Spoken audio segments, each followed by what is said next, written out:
La deuxième transition, elle a été abordée par Dominique Méda. Et je vais prendre les paroles du président Obama dans son dernier discours à la Maison-Blanche. Que disait-il? Le principal bouleversement économique que les États-Unis d'Amérique doivent anticiper ne vient pas de l'étranger. Il vient de l'automatisation incessante de nos activités qui rendent obsolètes des millions d'emplois des classes moyennes aux États-Unis. Dominique Méda l'a dit, peu importe les chiffres, ils sont quand même assez alarmistes. Entre 50 ou 9% des emplois directement menacés par la révolution numérique, cette réalité est là et je vous propose, quand on n'est pas d'accord avec elle, de lui opposer autre chose qu'une foi, une croyance, mais une démarche scientifique, rigoureuse.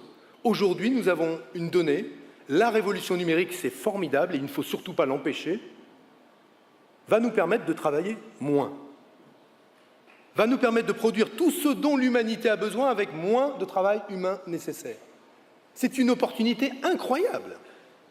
Et ne la vivons pas comme une mauvaise nouvelle. C'est une excellente nouvelle. Et laissons les start-upers start-upper, chercher, trouver, les chercheurs continuer et nos ingénieurs à être innovants dans le domaine des nouvelles technologies et de la révolution numérique. Mais nous, responsables politiques, n'ayons pas une sorte de regard béat sur l'innovation technologique.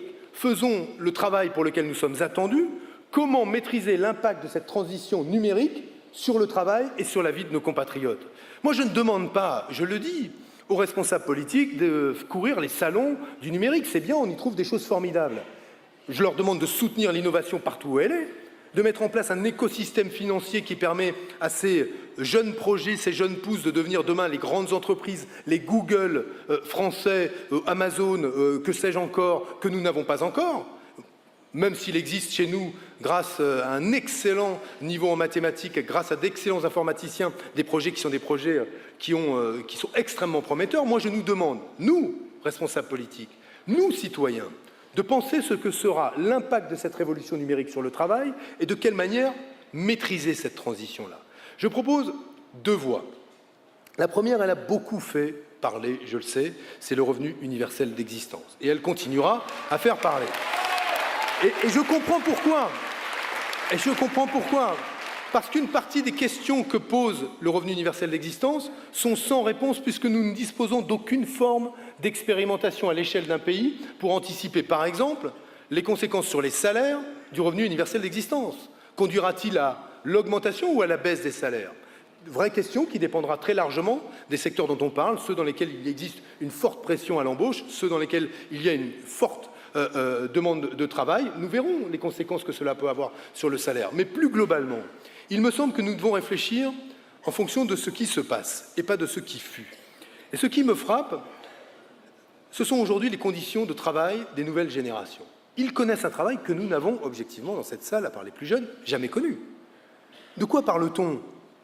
On parle de contrats courts, d'alternance entre le travail salarié et le travail non salarié, d'obligation de se former à une époque où on pensait, ou à un moment où on pensait pouvoir s'insérer, de se reformer, de changer d'orientation, de disposer de droits quand on veut créer une activité, une entreprise. Bref, ils vivent une situation qui n'a rien à voir avec les conditions d'insertion sur le marché du travail que nous avons connues. Et qu'est-ce que cela appelle de notre part? À mes yeux, cela appelle de penser les droits, les protections qui doivent équiper ces générations de façon à ce qu'elles ne soient pas moins protégées que nous ne l'étions nous-mêmes. Pourquoi je souhaite aujourd'hui que le premier étage du revenu universel d'existence soit mis en œuvre pour les 18-25 ans? Parce qu'ils expérimentent justement ces bouleversements du travail, parce qu'ils ont besoin, eux, de l'autonomie pour pouvoir se projeter dans l'avenir. J'étais très frappé quand Emmanuel Macron disait, je vais le citer une fois, qu'il fallait augmenter le temps de travail pour les jeunes et le baisser une fois qu'on était un peu plus vieux. C'est à peu près ça qu'il propose. Mais je veux juste lui dire, ça c'est typiquement la proposition de quelqu'un qui jongle avec les fuseaux horaires, les nouvelles technologies, mais qui ne connaît rien du travail tel qu'il se déploie aujourd'hui dans notre pays. Mais rien du tout. Parce que ce dont on a besoin aujourd'hui quand on est jeune, c'est de disposer des moyens d'articuler sa vie personnelle et sa vie professionnelle. Parce que quel est celui qui, avec les quelques 100 € ou 200 ou 300 € de son travail fait chez Uber, va obtenir un logement? Qui est celui qui, avec l'absence de contrat de travail, mais ses petits revenus complémentaires, va obtenir un prêt? Mais tout ceci est complètement à côté de la plaque. La réalité, c'est que si nous devons donner des moyens à des personnes en priorité pour organiser leur vie entre la vie professionnelle et la vie personnelle, ce sont d'abord aux nouvelles générations. Plutôt que de penser, oui, elles aspirent à travailler beaucoup parfois, mais parfois non. Et je veux le dire ici, il y a des hommes et des femmes qui, même à 18 ou 20 ou 25 ans, vivent le travail comme parfois une souffrance. Ça n'est pas que le malheur, le travail, mais c'est aussi parfois le malheur. Et il nous revient, à nous, responsables politiques, de regarder cette réalité en face. Nous, ça va bien.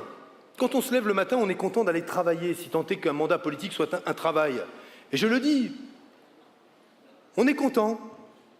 Mais arrêtons de penser que tout le monde est content. Et que tout le monde est heureux d'aller travailler. Tout le monde est heureux d'avoir un salaire, mais tout le monde n'est pas heureux de son travail. Quand ce travail est lourd, pénible, qu'il broie, qu'il mutile.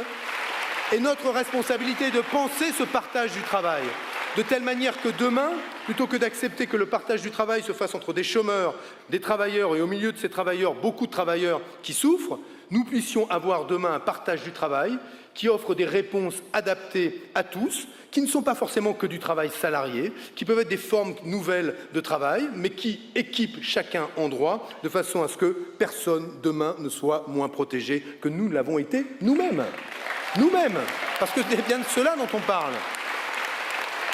En conséquence de quoi, je proposerai donc que ce revenu universel d'existence, qui sera, je le répète, une fusée à plusieurs étages, commence par les bénéficiaires du RSA, en automatisant la distribution du RSA. Aujourd'hui, le RSA n'est distribué qu'à partir du moment où on le demande, et ainsi un tiers de ceux qui y seraient éligibles n'en bénéficient pas. Je souhaite que le RSA soit porté à 600 € immédiatement, c'est-à-dire revalorisé de 10% pour qu'il corresponde à une rémunération un peu moins modeste qu'elle ne l'est aujourd'hui, et que, dès 2018, nous expérimentions donc la mise en œuvre du revenu universel d'existence pour les 18-25 ans comme un moyen de leur redonner de l'autonomie, de la maîtrise de leur vie, plutôt que de les laisser subir la précarité, la pauvreté qui est endémique chez les jeunes et souvent le chômage, ce qui est aussi une réalité.